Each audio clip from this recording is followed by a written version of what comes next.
Ran upstairs and got my notebook. I think the camera, there's a few lines.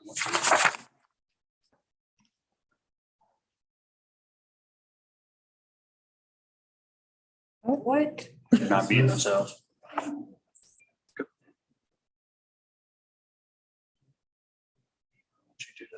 If you maybe somebody ask Kelly. No, whoever it was stopped. Okay, So go into your.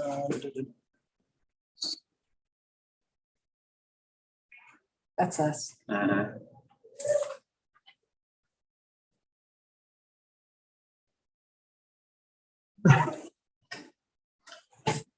Oh, I know what it is. I know exactly what it is. Never mind. Lag is pretty strong. Well, there's a delay already built in, and then she's got YouTube up there by the time it gets to YouTube. So that was a YouTube stream that you were. Yeah. We'll turn it off. As far as Yeah, we just turned that off. Run into that one before.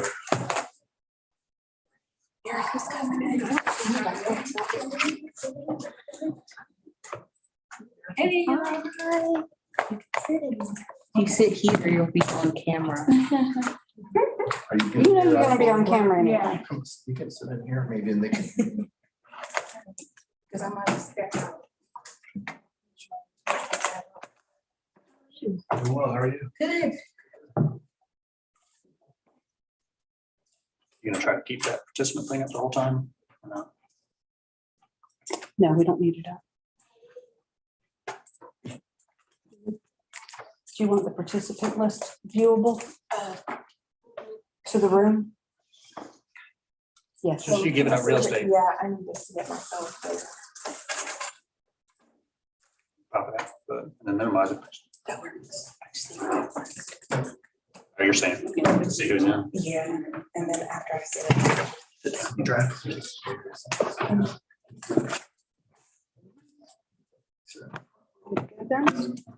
Thanks.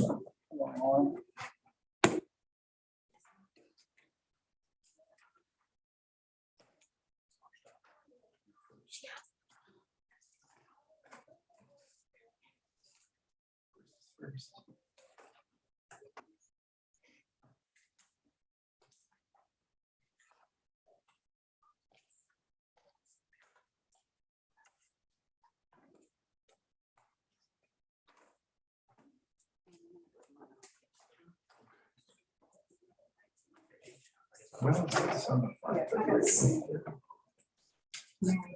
Oh, inside. Okay, Kelly, we live and good to go. Awesome. I appreciate everyone bearing with us for a moment while we waited to sort out our technical difficulties. We kind of got shuffled through rooms here at the administrative building here, but I think we've got everything set up now and are working in the direction we need to. So just going through our list on Zoom and taking roll real quick. I see that of our 10 appointees, we have 6 present, which gives us a quorum for today's meeting. So thank you all for joining us. I apologize. Let me just get my agenda packet set up that Kelly sent me earlier. We're ready to roll here. And hopefully everyone received that agenda packet and email before today's meeting, but if not, it's also available on our Transportation Penny Advisory Committee webpage for Richland County. You can access it there too.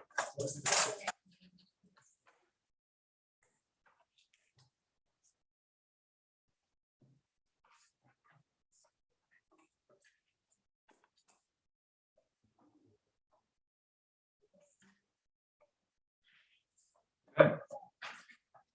So with that, we'll call to order our February meeting of the Transportation Penny Advisory Committee.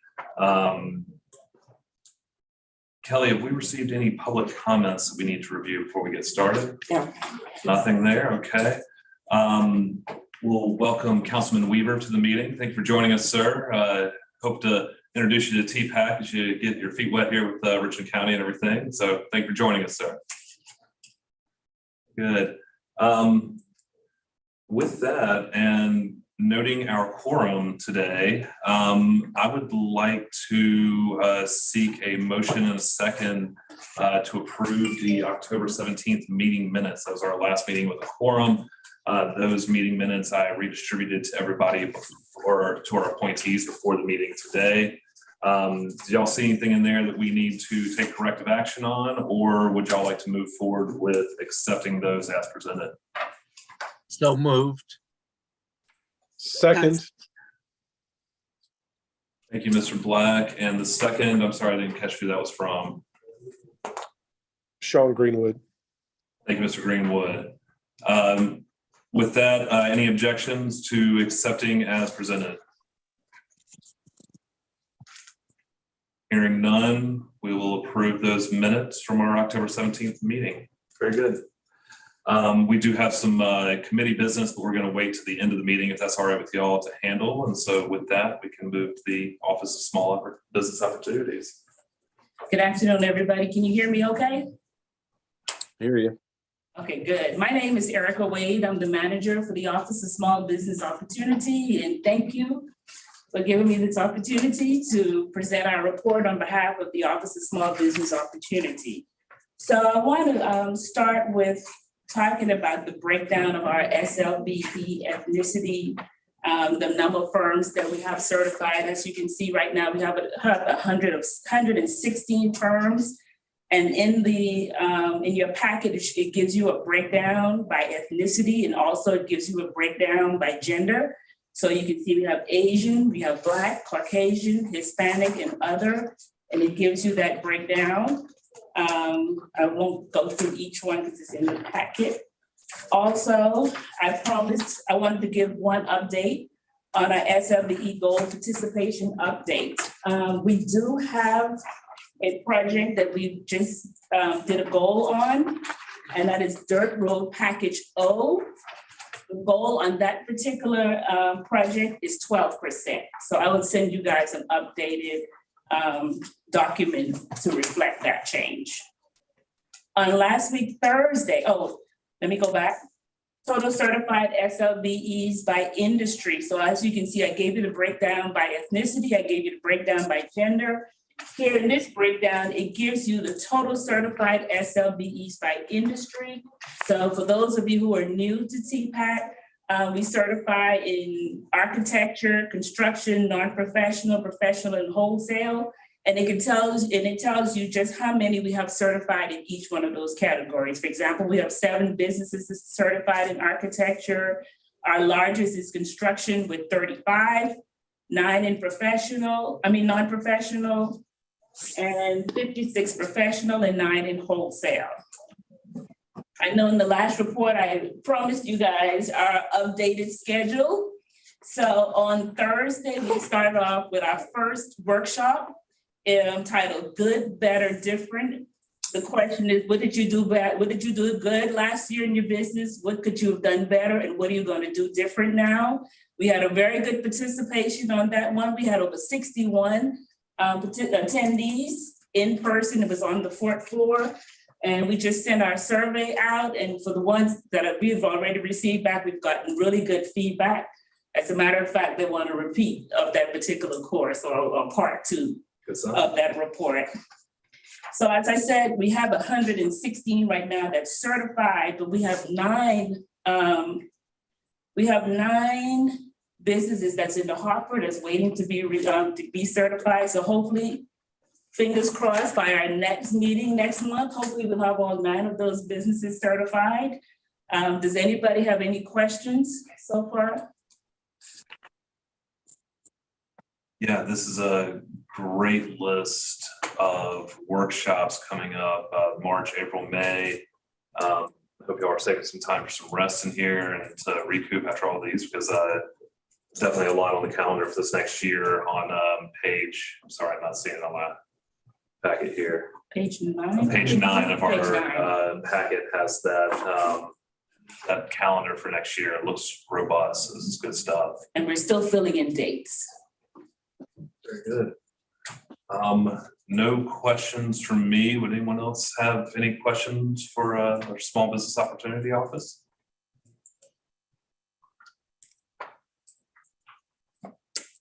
Very good. Hearing none. We very much appreciate the report, Thank as you. always. All right. Good. With that, we can turn over to the comment. Who do we have on from the comment program? Rosalind. Rosalind, there you are. Thank you for joining us very much. Please proceed. I think we're on page 10 or Page so. 10, yes. Well, good afternoon, everyone. The comments package begins on page 10. That gives you an outline of what's contained in this packet. I won't go through it all, but I'll highlight where I see relevant. Starting at page 11. We have one major project going on right now, and it's our Lucius Road Super Stop that was created to try to relieve some of the congestion downtown. So today, through January, we are 98% complete on that. We're now just doing some minor touch up. We added a crosswalk. We're adding some landscaping. And starting in March, we'll do the process of trying to see which routes we're going to go through the stop. All right, page 13 is where we list out, we contract with Davis and Floyd for putting up some of our benches and bus shelters. So if you're looking here through January, we have 6 shelters that are in the process of being installed and 19 benches. The page before that kind of gives you where they are with getting all of that completed. If you turn to page 14, again, page 14 breaks out a little more information. In January, we didn't complete any shelters or any benches. We had 2 approved sites, which were putting a bus shelter at stop 1654 and putting a bench at stop 1650. All right. Moving from there, on page 16, we kind of give you a look at what our ridership looked like for the month of January. For the month of January, we had almost 145,000 trips or riders. So that I'm not sure if Jackie ever mentioned, but that does not necessarily mean individual riders. It could be one rider taking multiple trips, but we are just shy of 145,000. We did a comparison of that January at the same time last year. So we see about a 24% growth on that. And that's the end of where I see to pull out and announce to everybody. If anyone has any questions, between John and I, open up the floor for questions. I have a question. Yes, sir. Can y'all hear me? Yes, sir. There is a bus stop right near my real estate office on Rosewood Drive. I'm looking at the list here. It's on Rosewood. It has a bench, but it has no, I guess you guys call it a shelter. Right. And so what's the criteria for getting a shelter? Is it so many riders? Is it just adding it to the list or? No, sir. Well, most of our shelters, we will have somebody like yourself saying, hey, can you put a shelter here? But we have to go through whoever owns that property to make sure they allow us to put one there. So that, in the most part, is how it gets done. Okay. Well, this is just like a large island in the middle of the highway. I don't think anybody, I'm sure somebody owns it, but can you check on that? It's right near Midlands Tech on Rosewood, because I feel bad for these folks when the weather's not very good. There is a bench there, but like I say, there's no cover at all.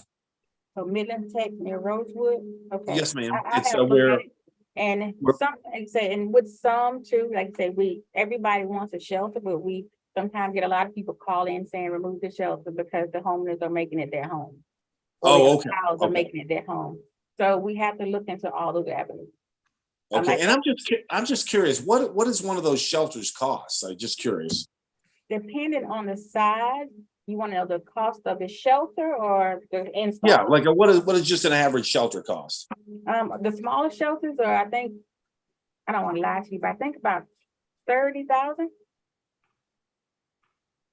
30,000? Is that what you're saying? Yes, let me just make sure. Wow, that's a lot of money. Okay. Yeah, it comes, like I say, we have to have it shipped in, and all the parts and everything that go through it. Yeah, shelters are kind of expensive, and then, we put them up, and then somebody comes, they take it down. Which kind of makes it hard, but since we use most of those federal funds. Okay. Wow. When was the last time we bid that out? That seems kind of pricey. honestly. I'm no construction expert, but that seems kind of high. Yeah, I was going to look up the exact price just to make sure. I know we have it insured for about 30,000. Wow. Okay. Yeah. Can you check into that for me? I'd be curious as to what all is involved with that, what the cost is. Because if it's $30,000, I don't know if I want to put one on Rosewood Drive. That seems a little pricey. I thought you were going to say more like 2,500 to 3,000. Oh, I wish. No, Okay. they're All not right. that. Okay. All right. Well, if you could check on those two things, what is the cost? Mhm. And when was the last time? Well, I said, I guess you said you thought it was around 30. When was the last time we bid it out? And is there a shelter plan for that site, Beltline and Rosewood? Just curious. Beltline and Rosewood near Milton's Tech. Okay. Okay. That'd be great.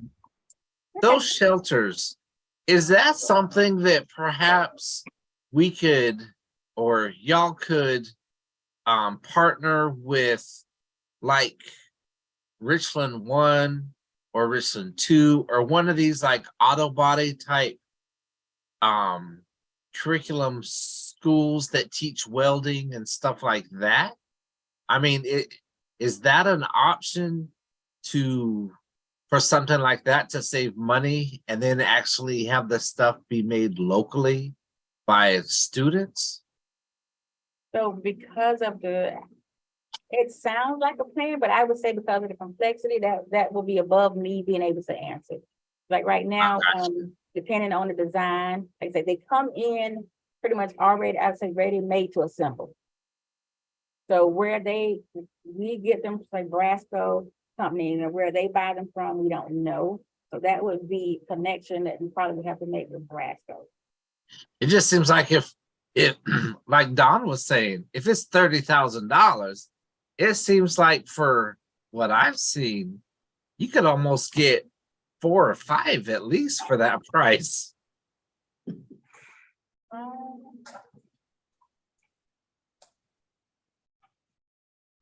Yes, Hey, sir. Don. Hey, Yeah. John.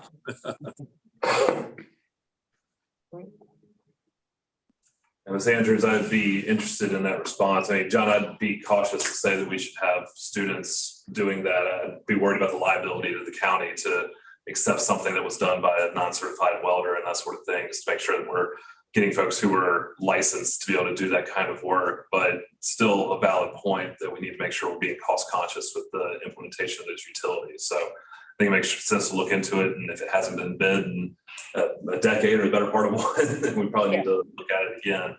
Well, I just thought of that because, they got those programs where they build houses, the prefab houses and stuff like that for, I don't know if it was Habitat or I saw something, but I mean, just as an example, it'd be a great educational experience if it's something that could be partnered with someone on. So as far as bidding out, like I say, this was done, what year is it? When a new 2020 is the people who have the contract now. It was bid out and they won around 2020 when our new ED came in. So he went through and made sure all contracts that needed to be revisited were that none had expired. So Tolar and Brasco are the current vendors for that. And I just looked up, so a small shelter does run about $20,000 as fit, about, no accessories. There will be no trash can, not the bench included, just the shelter frame itself. That seems high. Okay. And I think that the island that Councilman Weaver is referring to would be the northwest corner of Rosewood and Beltline. And Councilman, I'd also note that there are several sheltered bus stops right down the street at Midlands Tech, just a little ways down Rosewood too. Oh, okay. Okay. I think you're right. Okay. Hopefully on some bad weather days that those would be a little bit more appealing, but I know what you're talking about there. And yeah, that would be not a bad spot to improve the amenities. I will make a note to pay attention when I drive home tonight because I drive right past there every night on the way home. So, all right. Let me see here. Ms. Andrews, I was reading recently about the transfer of ownership of the hydrogen fueling station down there by the water plant. And it reminded me that there was a grant the Comet received for a hydrogen fueled bus. And I was curious if y'all are still looking to, I guess, install hydrogen production or storage at Comet Central or the Superstop, or if maybe y'all are looking at partnering with the new owner of that hydrogen fueling station to utilize it to fuel that bus. Y'all had any conversations about that? Not to the project you just mentioned, but yes, we are still in the pipeline for getting 2 hydrogen and 2 electric buses with the infrastructure built on site. But I will pass along where you're saying transfer ownership for that hydrogen and see if that could be a possibility. I know sometimes with federal funds, they have a restriction on what you can and can't do. So I will get with the young lady who is heading that project up and let her know that transfer ownership is going in. That'd be great. I appreciate that follow-up. And then the other question I had, or I guess less of a question, more of a comment. Great to see the rebounding of service from U of SC in January. I know we were looking at kind of a downward trend November and December. So good to see that that's rebounded at least year over year. And it seems to be a better trend for ridership on the Comet, especially with the university bouncing back there. And with the university, I have to keep in mind at least 2 weeks of December, they are not in service. And in January, November, at least a week for the Thanksgiving holiday. Absolutely. And January is when the kids love to go to class, and we'll see if they hold up through February and March when the weather gets a little bit nicer out here. So they return like mid-January. So we should see that all pick up here soon. Talk about capstone course for universities, Mr. Black. You want to point it out, there is capstone course, that is right. there's a capstone class that builds homes and that sort of thing. For every university. I see. Okay. So maybe a university project rather than a high school project. Huh? Gotcha. Okay. Absolutely. Okay. Very good. Any other questions, comments, concerns, or follow-up for the comment? Very good. Well, Ms. Andrews, I appreciate your help very much. Thank you for joining us and speaking to us for a little bit today, and we'll talk to you next month. All right, you guys have a great evening. Thank you, ma'am. All right. With that, I'm going to turn over to page 20 of our agenda and turn it over to Mr. Maloney to tell us about the transportation pending and what we've been up to. All right. Thank you, Chairman Epting. We have, I guess, on TV, we have our one of our project managers, Dr. Ali Durrani, and we call him Dr. Ali. So Yes. should come up. I'll mention that. He's got some of the projects on here. General information. We don't have a lot of information on there, but I will add 2 items. One, about 3 weeks out, 2 to 3 weeks out, plus or minus, we have the Blythewood Road widening groundbreaking. So the council on February 14th had approved that project. So that approval of the award to construction is now in the contracting phase. So the contractor would be getting their performance and payment bond together, their insurance, and getting us a schedule. So once we have a schedule from the contractor, we'll work with Michael Green, our project manager, is working with the contractor right now and saying, okay, we need all these items together, and we're going to schedule a pre-construction meeting. Once we have that pre-construction meeting, we'll have a good schedule and date for the groundbreaking. We would like to go into those knowing what the milestones submitted by the contractor are. So a lot of that, talking about construction impacts, et cetera, for the public, that schedule becomes very important to put out. And then about 3 to 4 weeks out, we have a project completing. So Main Street widening is complete as far as work items. Another part of Main Street widening that was bid out together with it is the Main Street Monticello intersection. That is all but really one work item is complete. I was out there last Wednesday, and all the wearing course is now on the final lift of asphalt. So it's a pretty good ride. We found some cold joints, some things that are punch list items that we want to get corrected. They have temporary pavement markings on. You generally wait a week or two after it's paved to put on the permanent pavement marking, so that doesn't peel right off. So on that project, we're looking at doing a ribbon cutting and a press release on the completion of Main Street project, all said and done. The as I mentioned, the one award we had was the Blythewood widening project, and we'll have a reload of committee items at the end in late March. I believe the ad hoc meeting is with all the other committee meetings, which I believe is March 28th. And we will be doing a few items, wetland credit sales, and we'll have a presentation on a dirt road program we talked about with council previously. Instead of February ad hoc, we're going to go straight to the March 28th. Correct. Yes, we had an early February meeting, I believe it was early February. That's right, it's like February 7th, that's right. Yeah, for the award of Blythewood Road. Gotcha. On our pre-construction updates, now pre-construction really, it means design or right-of-way acquisition, anything that we have to do to prepare for construction. The first one on there is Alpine Road. Dr. Ali's here with me, and this is one of his projects. He's been committed to getting this done, and it looks like he's real close to getting that out on authorization to proceed by SCDOT to construction with this sidewalk project, which is a key connecting sidewalk for an area we're seeing a lot of growth in pedestrian use.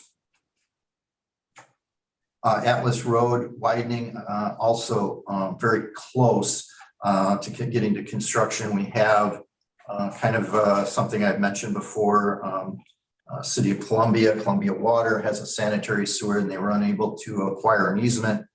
So we've added those easements on, working with our legal counsel to obtain those.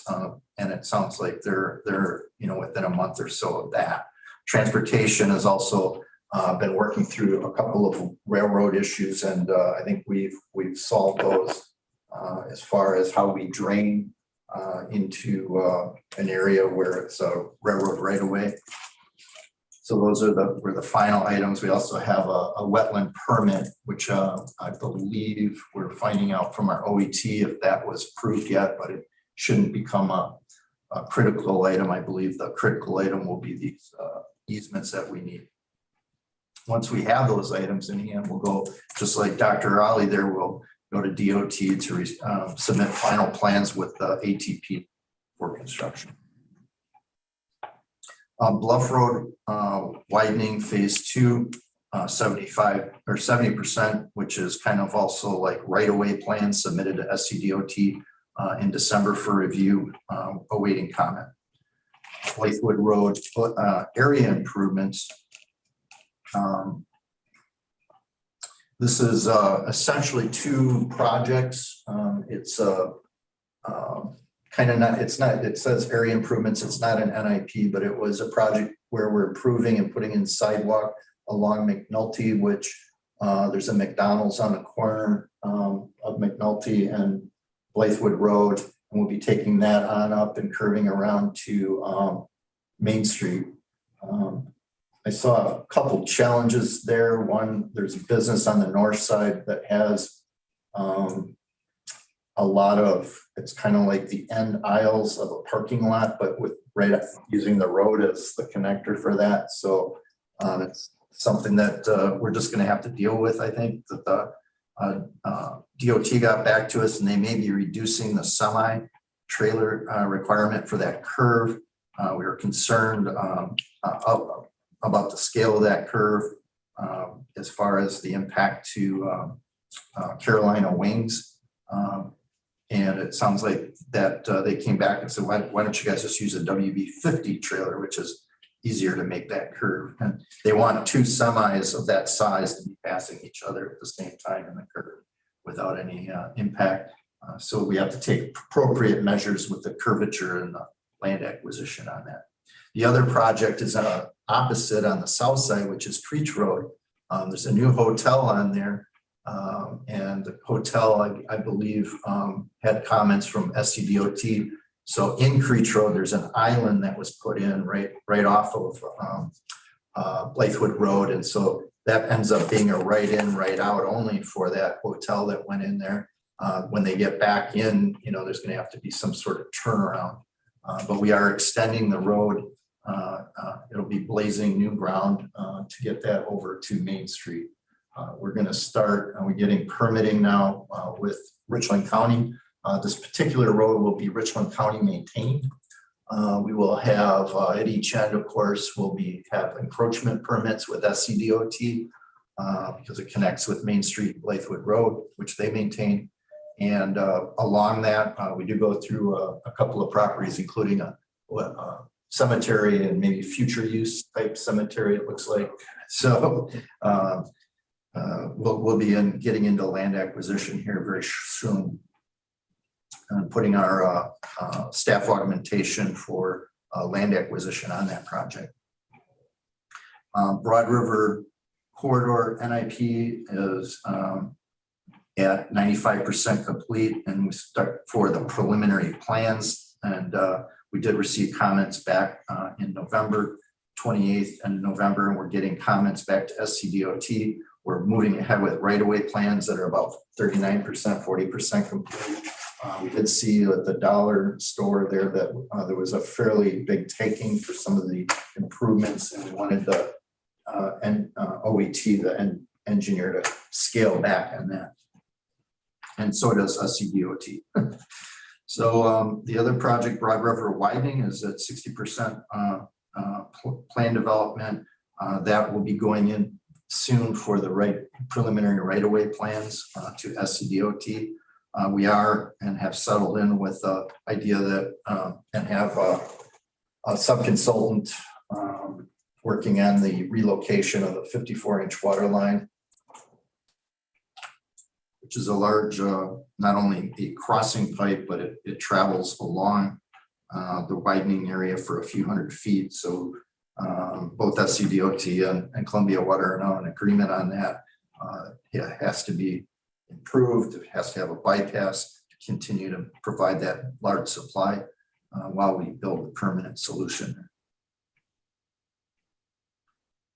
Crane Creek Neighborhood Improvement Project is phase 2 and 3 remaining. And I think when you see the list of roads, they're essentially all sidewalks. And we have those still in design. Crane Creek Greenway. I think this is back to Dr. Ali, another one of your projects. That project is continuing north on high ground close to the river, between the railroad tracks and the Broad River. They had walked it and found a spot that would be good for the trail. They've been designing along that.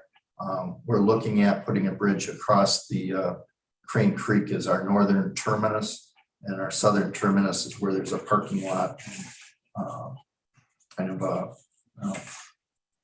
spillway right now that people use to get around in that area.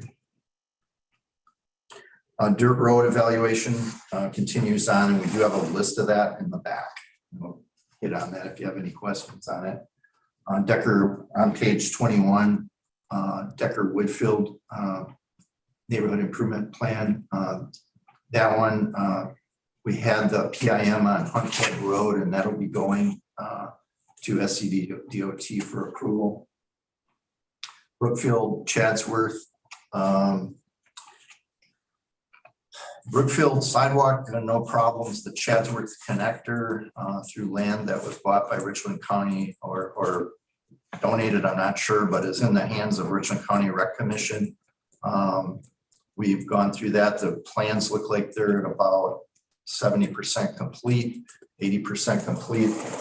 It shows a call box, locations for trash cans at each end, locations for trail lighting through the area. So these are things that I believe were called on by maybe the neighborhood plan and by Richland County Rec Commission. And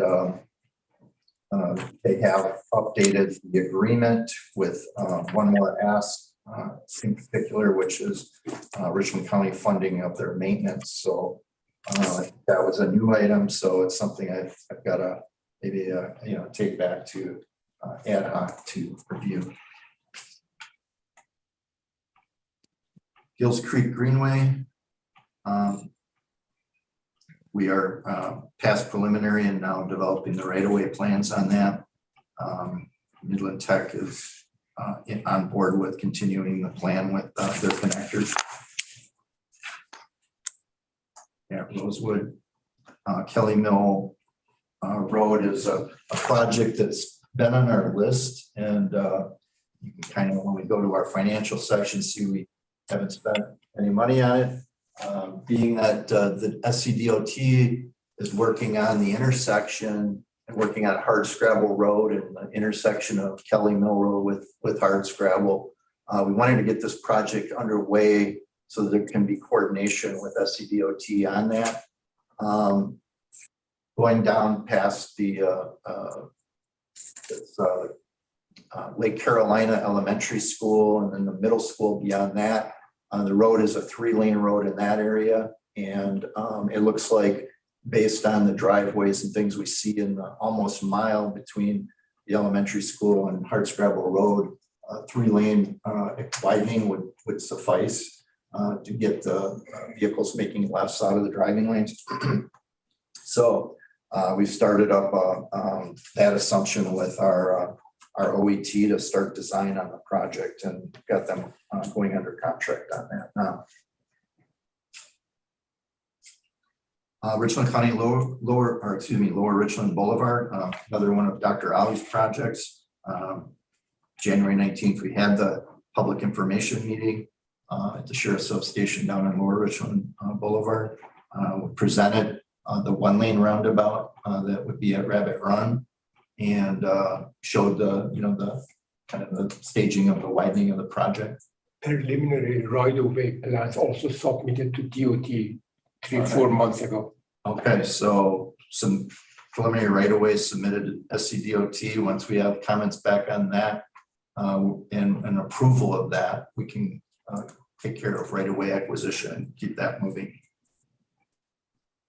Percival Roads sidewalk, we had a property owner we couldn't get hold of. So we're working on acquisition of that versus, widening the right-of-way to the lower slope we need for extending one of the crossing pipes rather than trying to do an easement or a permission. So that'll help us utilize eminent domain to keep the project moving. Pineview widening, Pineview Road widening. So we are putting a signal at it's American Italian Way, which is a large industrial park there. That was always an option for the project. The current study would require it now. I think there was some confusion on it in the past, and that some thought when some of the other roads are built, the traffic would drop off on this road, but the way conditions are now, I wouldn't drop it off. So it's in the plan, and we'll begin right-of-way acquisition on March 23rd. That is a 3-lane widening. Polo Road widening. We're moving into the 70% design phase, which is right-of-way. Polo Road Greenway is again a project that hadn't been started, kind of like Kelly Mill widening. We're moving that into, we have that under contract and move into site investigations and surveys. So they have a base map for beginning design. That's underway. Shop Road widening, Dr. Ali, back to you. If you got anything to add? I know you've got monthly meetings on this one. If you're gonna submit the right-of-way plans to DOT, end of, mid-March. Mid-March, okay. So that'll be good. Once we get right-of-way approval, we can proceed into that one. Shop Road widening is a very large project. See that on the financial page. That has a lot of right-of-way acquisition on it. So one of the things that the final cross-section has is sidewalks on each side. There were shared use paths at one time, and then they were completely removed and de-scoping and re-scoping it. We looked at keeping the 5-lane widening with 5-foot sidewalks connected to the curb and gutter. Prevents a lot of problems for signage and other things with SCDOT, and it cuts down on the footprint overall from having shared use paths and other things. So but we still will have a lot of property acquisition on that property. One of the things that might be good about that is that, and they're evaluating it, I can't say it for sure yet, but when you get the footprint down to the right size, you can hopefully cut down on any relocations of businesses, for instance. So that's what they're evaluating now. So CERN phase 2. CERN phase 1 is complete, or CERN was complete, and there were funding left over to provide a sidewalk that had been in an early one of the studies, and that sidewalk is the rabbit run connector up to Trotter Road. So that's just getting started. Smith Rocky Branch Greenway. We are planning to have a public information meeting on this, so we'll get a date out there and announce that when it happens, when we have the date ready. But we're at that point where we need to get the public involved in the update to the plan. Spears Creek Church Road, we did receive comments on our right-of-way, and our OET is addressing those. Once we have those agreed to with the DOT, we'll begin right-of-way acquisition on that project. Sunset Drive sidewalk. We have a couple of properties that we're finalizing, I think 3 on that. And we also are only focused here on our getting our comments back to SCDOT so we can get that to released for construction. So that's been in right-of-way acquisition. We found a couple properties that had changed hands in the middle of the process, but it's very close to construction. Newcastle, nothing there. That's still in design. And then we have construction.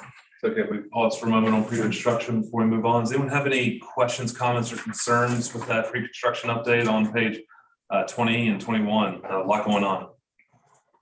Yes, John, it's Chris Kiefer. I have a question for Mr. Maloney. Yes, ma'am. Yeah.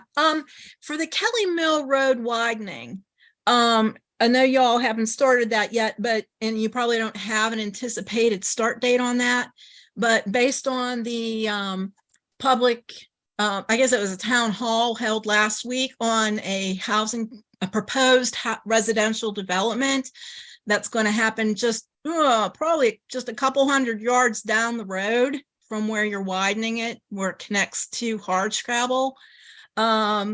They're expecting, if that's approved, that those houses would start going in about late 2024, early 2025. So would the improvement to Kelly Mill Road be done or be happening at the time that all this construction starts? Because the main concern of the folks in this town hall was, of course, traffic, as it always is in the Northeast. So I was just curious about that. I thank you. Yes, I saw the articles about that. Is that on the other side of Hardscrabble Road, kind of to the north? It's right across the street from the Jeep Rogers YMCA. Okay. Yeah, So well, Well, we'll take a look at that as far as certainly our final improvements, but as far as schedule, yeah, we're not there yet to say when we'll be in construction. I'm sure that there'll always be something out there in construction. And you know, even with hardscrabble going, I think hardscrabble is the latest I received would be completed in February of 2024, so under a year from now. You know, we want to get going to ensure that, you know, wherever DOT is leaving off, we pick up, we have some coordination time with them before they complete. But as far as, you know, is there going to be development traffic on the road, you know, like, I think once they stage their equipment for development, it's kind of there. And, you know, as far as widenings, what we try to do is, you know, we don't close roads. So we try to keep lanes open while we're widening. And, you know, they tried to do that, and they did that on hardscrabble for the most part. There were a couple of incidents, you know, with the bridges and things like that, that were down to, you know, one lane, one direction at times over the last year. I don't foresee that, but we'll certainly keep you informed here of that, and certainly our design plan. Okay, thank you. But Good. Broad River Road, you know, I'm super interested in this water line. Has the city mentioned anything about saving some room for a future water line out there as well? That's something that they talk about for getting water towards the northeast a little bit more efficiently from the Lake Murray plant. so out there right now, I don't know, but they have the large standpipe that's out there is sort of a masonry structure going up and then a water tower on top, right? Right there, Coon Road. Yes, right there, north of Coon Road, northwest. I think I argue with people about north and west here. But right there's a 54-inch water main crossing under the highway now, and then it turns kind of in our widening area and runs down towards Coon Road and then goes out Coon Road on the north side of it. North of that, just, I don't know if it's 100 feet away, there's a 36-inch water main crossing under there, and both of those are heading out, okay, you know, the northeast. Along Broad River Road, then going northwest from there, up towards Dutch Fork Road where we terminate, that whole length along there, we have a 24-inch water main.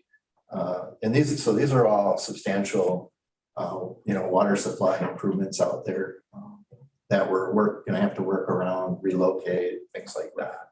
They had looked at a 60-inch at one point as well, from the Lake Murray plant heading to the northeast, which would be a large undertaking, which would be made much simpler by some property acquisition now. If they could share that load with you to develop that, but that project's been put on the back burners. It may or may not happen, but a conversation that may be worth having if you're coordinating with the city to work through that.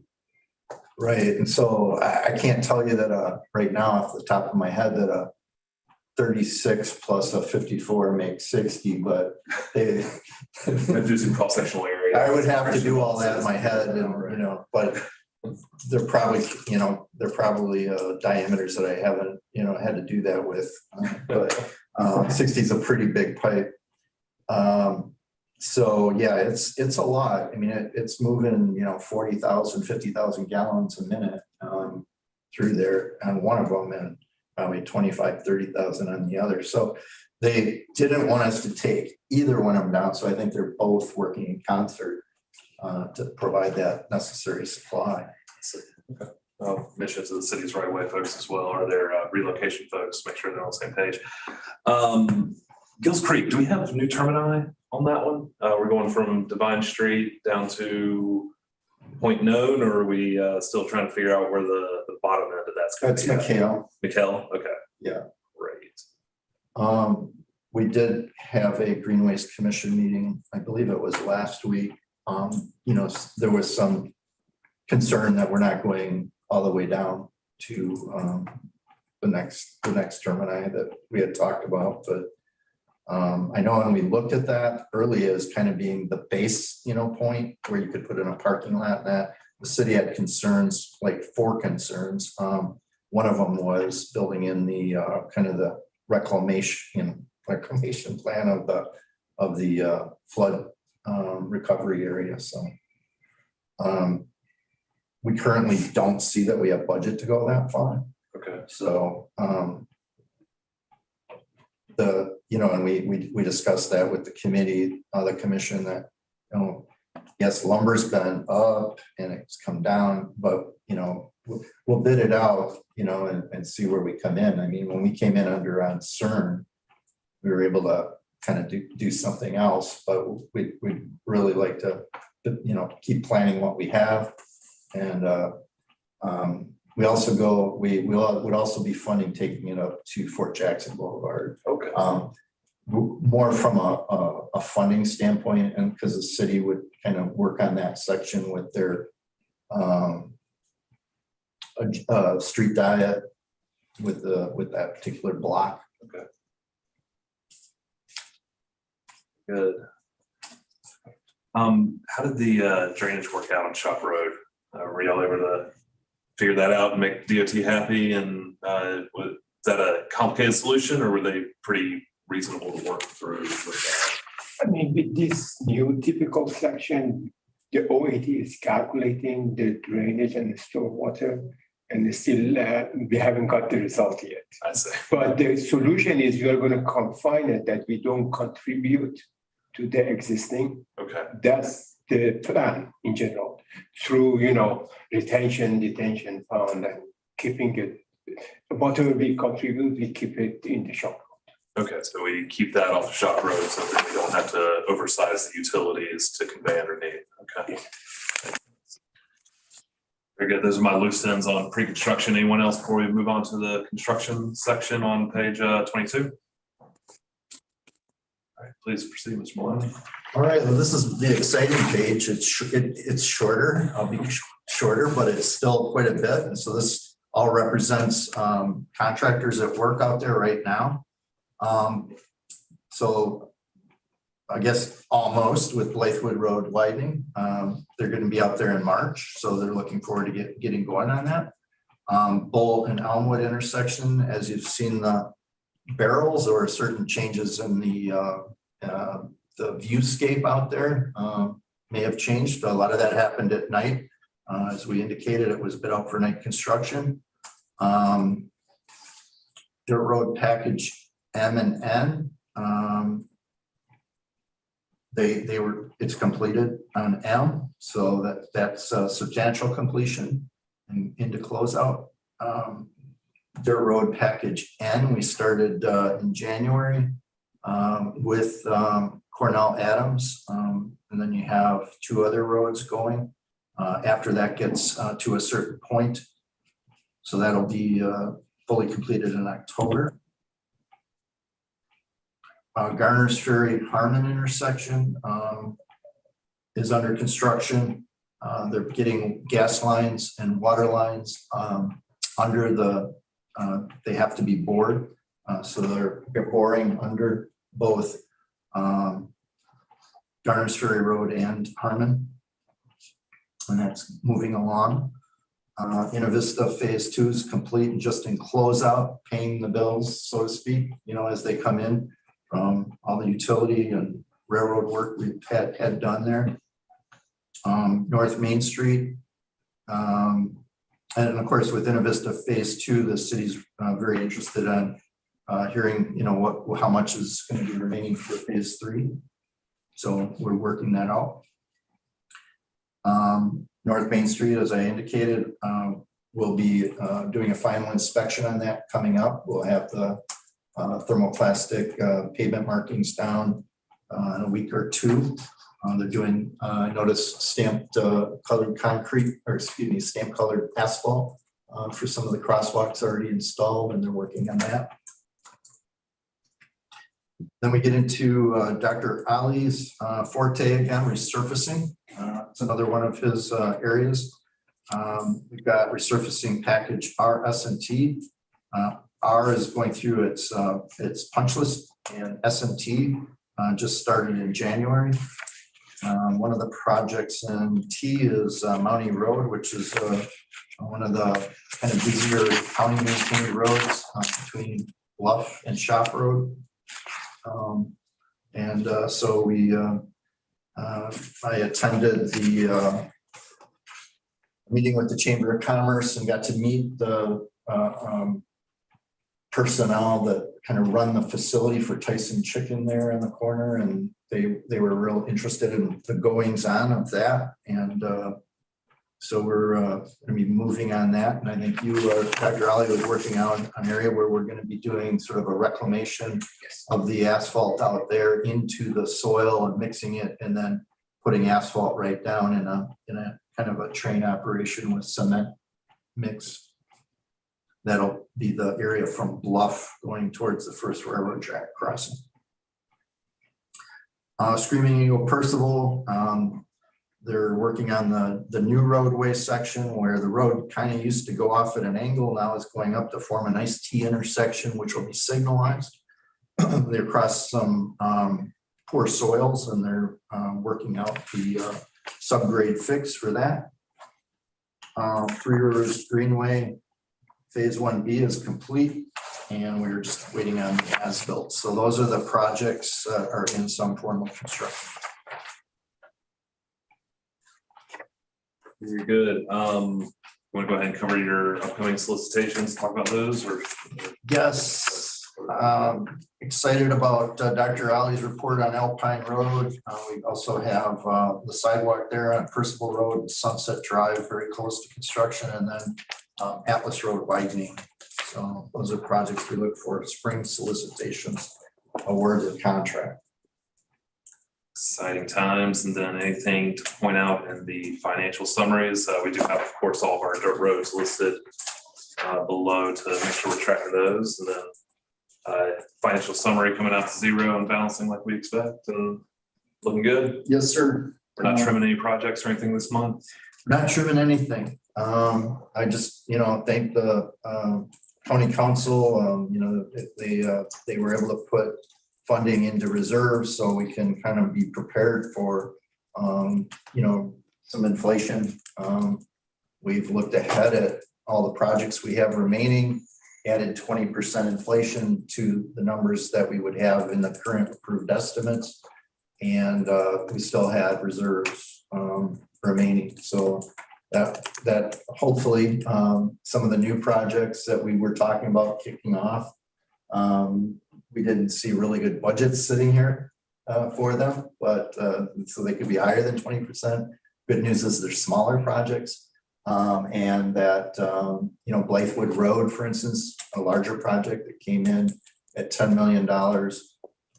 When you read and you hear 11 million, that has $1 million of contingency on it, so that we can manage that. If something comes up, but we're not looking to spend it. It's just if you're in construction, it would be hard to go back to council to get approval in the middle of construction. So that's kind of what the contingency is about. It's not about trying to spend that money. It's trying to hold on to that money. So we look at that and try to minimize any changes that occur in construction, build what we plan to build.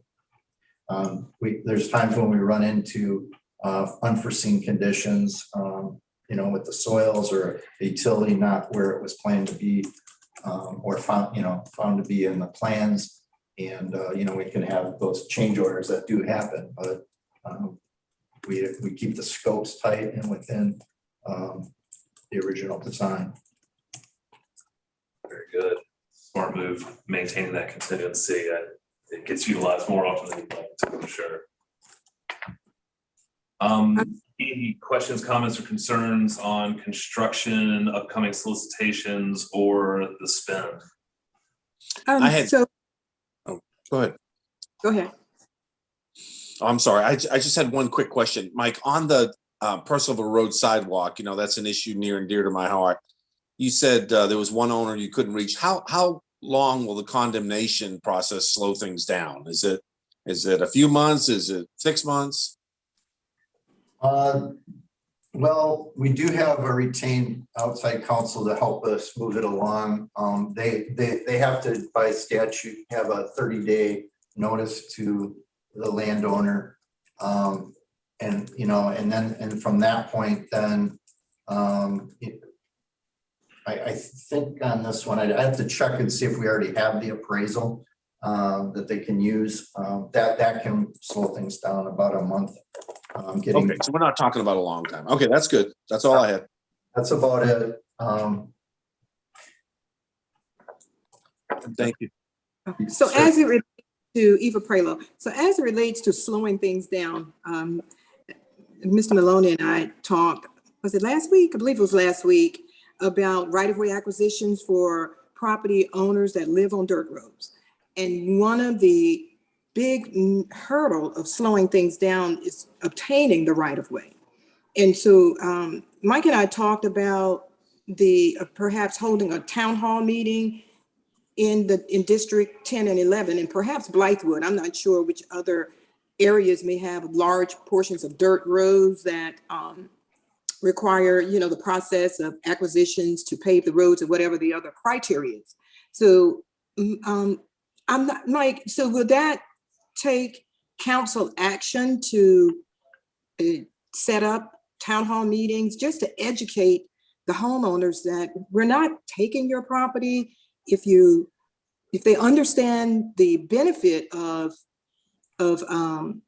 giving that right of way, it would improve value of the property, and to help educate them so it wouldn't stop the process, because that's what happens. A lot of times the process stops because the homeowners that live on dirt roads doesn't quite understand the benefit of giving up their right of way to pave the roads. So Mike, will you speak on that? Because you and I, we talked about it, and I'm not sure quite the process of moving forward with setting up town hall meetings.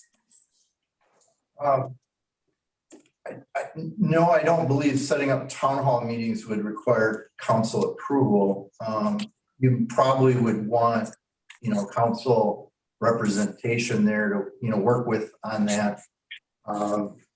Or, you know, if it was District 10, 11, Miss Newton and Miss English as well, to support that. But the idea of just, you know, kind of putting out educational material on what the you know, the dirt road does when it becomes a paved road and how that might change the characteristic, and what are the advantages, you know, and what are the disadvantages of doing that with something we can do. Anything that would change like the existing ordinance or policies for right-of-way acquisition, how it's done now through the process, it's actually in an ordinance for seeking approval from, you know, and finding out whether landowners are approving of giving up right away for it or not. And if we don't have, you know, at least 75% agreeing and then just saying, okay, we can't do it. Consent denial process is in the ordinance.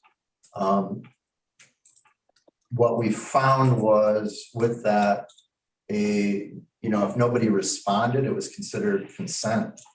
And the problem with that would be that they may not have really consented. And then when you go to right-of-way acquisition, you're committing to some design to get there. And then you go into this, you know, kind of free exchange, you know, I'll give you a road for your land. And then they say no, and you're already down the road. There's some projects in that state where they were able to get some of the right-of-way, but not all of it. So on March 28th, we're looking to have a presentation to Transportation Ad Hoc Committee on that, and possibly, you know, we'll see where the Ad Hoc Committee wants to go with it. If they would want that to become something to town hall, or if they'd want that to go to just to council. But it is a discussion of what another county did to proactively pave all but like one dirt road out of hundreds of dirt roads. They did like 100 miles of dirt road, and they used a process that did involve eminent domain. But most people could see then from getting an appraisal, if they kind of didn't want to give the land up, they said, we don't want to go ahead. What the county did then was they got an appraisal. And the appraisal had to take into account the valuation of the new road. And typically they found that if you have benefited from the road project, then you didn't get any money because the cost of building the road is more than the value of the land. Some residents did receive fund, and they typically were residents that already had a driveway on a paved road. Typically it was at the end of the dirt road, and they did receive funding. And so those residents are some of the ones that are kind of blocking our projects because they have no benefit to just give us land to have the road alongside their property get paved. So we want to present that to council just to look at as another option. Maybe there'd be more caveats than this other county used, but it would, you know, and we'd have our own process built out of that, but that's something we want to talk about to kind of unlock some of the investments in dirt road paving and kind of get more of it done. March 28th, is that ad hoc meeting or what? Where is Yes. that and what time? Oh, okay. Transportation ad hoc meetings are at council chambers. They're typically at 4 o'clock, but I can check on that particular one. Yeah. Okay, yeah, I'd like to attend too. That'd be great. And Mike, it's Chris Kiefer again. As somebody who lives on a dirt road, any kind of education or information that helps explain the process and the benefit is very helpful, especially when I have conversations with my neighbors. So We do have one video that's out there on the county website. Chelsea, I'm not sure where it is, but it's on our link site, but right now, but it's been on, I found it on LinkedIn and What'd you say? the dirt road. Oh, yeah, it is on our Facebook, Instagram, YouTube, all of our socials. okay, So- is that the recent one? About, yeah, I think I've seen that. That is a good one. Thank you. It's a good one, but it might miss one of the things you mentioned, like the process. I mean, it touches on it a little bit. I think the residents that spoke in it talked about things like being able to bike and roller skate, things that kids can do now that they couldn't do before. But, you know, and that, I think that was Robert James Road, which is up in District 10. North of Barnes Ferry Road, about a mile or so, pretty far on the east. But you know, and so that did a good job of kind of explaining kind of like you know, the family of the whole area and how this kind of improved their situation, because in storms and that their you know, road would blow out and wash out. So that's kind of one of the concerns from Public Works we have with dirt roads. They are high maintenance, but we also have stranded residents at times, so that's a problem that we want to correct. Yeah. Okay, thanks, Mike. I'll reach out to the councils that have a good bit of dirt roads in their district and kind of, you know, speak with them about the town hall meetings to prompt their interest and assistance to helping us put something together. Very good. Thank you. All right. Any other questions or comments or anything else for Mr. Maloney on the transportation program? All right. Seeing none, we can move into our other committee business. So y'all, we got a few things that we want to handle today. This is our first meeting of the year with a quorum, and so we're going to want to elect officers, and so we can walk through that in a moment. And then whoever our chair is going to be for fiscal year 23, thank you, Dr. Ali, will see if we can make a motion to accept our 2023 calendar for TPAC meetings. So with that, I will take a moment of privilege here to note that I do not care to seek re-election as chair of this committee. I'd like to take a step back and maybe a little bit more of a thorn in Mr. Maloney's side and ask more questions by reviewing his monthly reports and that sort of thing. And so I'm going to take a step back from the role of chair, but I think that would be a great place for us to start with officer elections. So Kelly, would you mind turning our screen to the gallery view so we can see everybody, and anybody who has a camera and would like to turn a camera on? That might be helpful as well, so we can see folks, and as we have this conversation, just kind of talk through it. And heck, I guess y'all already got a picture of me, so y'all know I'm up here. But wanted to give us a chance to go ahead and first, work through electing a new chair. So with that, I'll open it to the floor for nominations to chair this committee moving forward into 2023. As vice chair now. Oh, excuse me. Do what? I nominate John Black. Okay. Say John, Okay. I accept. The nomination. Very good. Any other nominations from the floor? If John accepts, I second the motion. I do accept. Very good. Well, just to make it super official, can we get some raised hands on teams or in the pictures say that we elect John Black as our next chair of the committee then? Wonderful. And Candace, Eva, Chris, John, Don's in too, Frank's in. I think that gives us a majority of our quorum for sure. So Chairman Black, with that, I can turn it over to you to elect our vice chair and secretary before adopting the calendar, and I'll be a lot more quiet from now on. All right. Nominations for vice chair. And so I will nominate Eva as vice chair. Hey, you got me for vice president last year and I got you for secretary. So if we're going to step up, we're stepping up together. You got me. Okay, I'll accept. Is there any other nominations for vice chair? Is there a motion to move to accept her nomination and election by acclamation? So moved. There's a second? Second, Sean Greenwood. Second. All those in favor, raise your hands.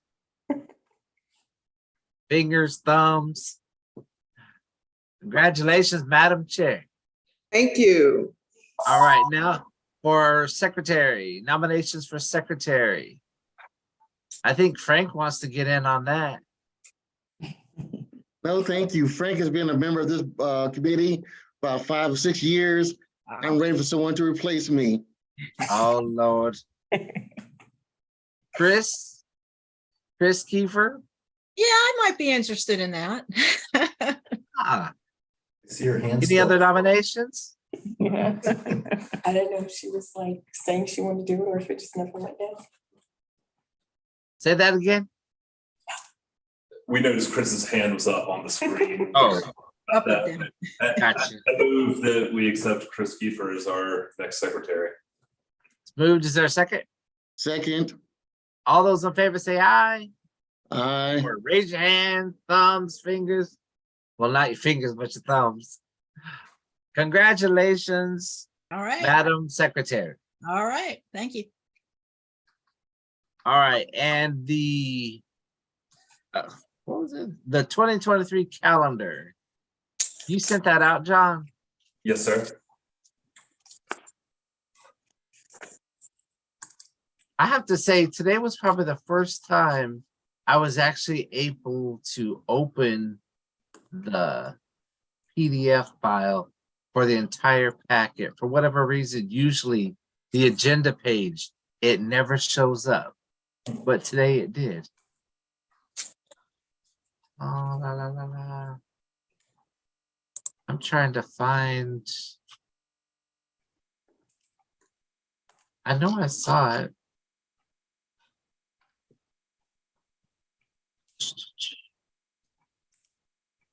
Is there a motion to accept the 2023 calendar for meetings that Mr. Epting sent out? So moved. Second. It's been moved to the second. All those in favors, raise a finger, hand, or thumb. All right. Kelly, I'll send you that. And let's see. And so I guess that's it. Anybody have anything else before we go? One thing, Mr. Black, I just want to note that how and when we meet is something that you can guide and choose to do differently. If you want to go all virtual, or if you want to get rid of the virtual option and make everyone show up in person, or this happy medium that we've kind of figured out now, whatever you'd like to move forward with. But just wanted to mention that to you before we adjourn today. I think that's a good discussion point to see how we feel. I wouldn't mind an all in-person meeting, but I know that's not always feasible given the different schedules and whatnot. I do have to say, I do like the 4 o'clock start time though. I do like that. I agree. Do you guys have a preference if you want it in person, virtual, or both? I like both. Yes. Yeah, Like so the that way. option for both also. And flexibility. Okay. And John, I'll get with you and we can and find out some more details and contacts and stuff like that. To make sure, but yeah, I like the both aspect as well. So we'll be in touch in the next few weeks and just kind of throw some things around and kind of see where kind of outline some things. Sir.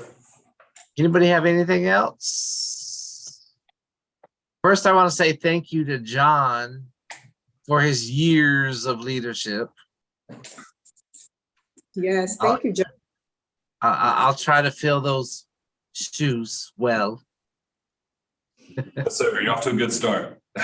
If I got Don Weaver, I'm a community manager for several communities that he's boards and stuff on. So I know worst case scenario, I can run to Councilman Don Weaver. Oh, there you go. There you go. So, all right, y'all, it is 5:26. The meeting is adjourned. Have a good evening. Thank you, John. Good evening, everyone. You as well. Thank you. Bye, y'all. Thanks, everybody.